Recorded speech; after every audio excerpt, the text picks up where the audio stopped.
Je m'appelle Ornella, j'ai 65 ans, je suis née à Rome, dans une famille modeste mais pleine d'amour.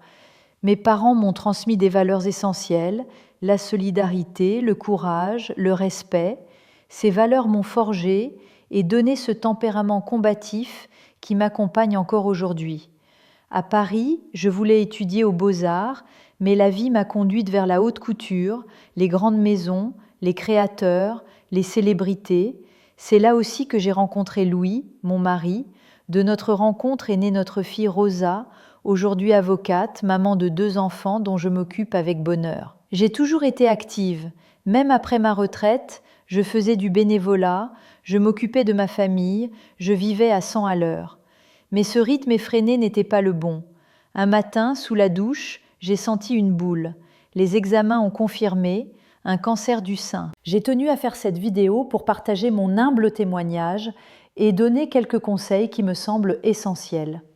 Le repos est vital, surtout les jours qui suivent une chimiothérapie. Le corps a besoin de calme. Se ménager, ralentir, se créer un cocon à la maison, regarder un film, apprendre une langue, cuisiner, lire, ces moments apaisent le corps et l'esprit. L'alimentation aussi est un pilier. Moi, italienne, attachée à ma gastronomie, j'ai dû changer mes habitudes. J'ai supprimé le sucre raffiné, les farines blanches, les pâtes classiques, pour privilégier le complet et les légumes à la vapeur. Déjà dans l'Antiquité, on savait que ton aliment soit ton médicament et ton médicament ton aliment. Boire de l'eau est indispensable, pas seulement pour étancher la soif, mais pour nos cellules, nos organes, pour éliminer les toxines.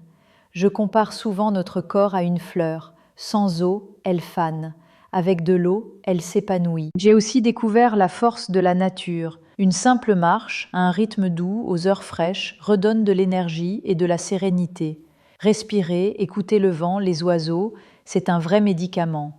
Il faut éviter le mauvais stress, il détruit nos défenses et nous affaiblit. J'ai choisi de fermer la porte à ce qui agite inutilement et d'accueillir la paix et le bonheur. Moi qui dormais peu, j'ai appris à lire le soir pour mieux m'endormir. Le repos de la nuit est une médecine à part entière. Et il y a d'autres alliés, le rire et l'optimisme. Rire souvent, s'entourer de personnes positives, regarder des films qui font sourire. Je suis convaincue que cela a contribué à ma guérison. Pendant les traitements, il faut prendre soin de son corps. La peau devient fragile. J'ai utilisé des soins doux à pH neutre. Les ongles aussi demandent une attention particulière. Et il faut absolument éviter le soleil. La chute des cheveux, je l'ai redoutée. J'avais acheté une perruque, mais elle était inconfortable. Alors j'ai choisi des foulards légers, des bonnets doux. Sachez-le, les cheveux repoussent, souvent plus beaux, plus forts. L'huile de ricin m'a beaucoup aidée. J'ai aussi travaillé sur mes émotions. Moi qui ai un tempérament méditerranéen, j'ai appris à respirer profondément, à méditer, à écouter mon corps et mon esprit.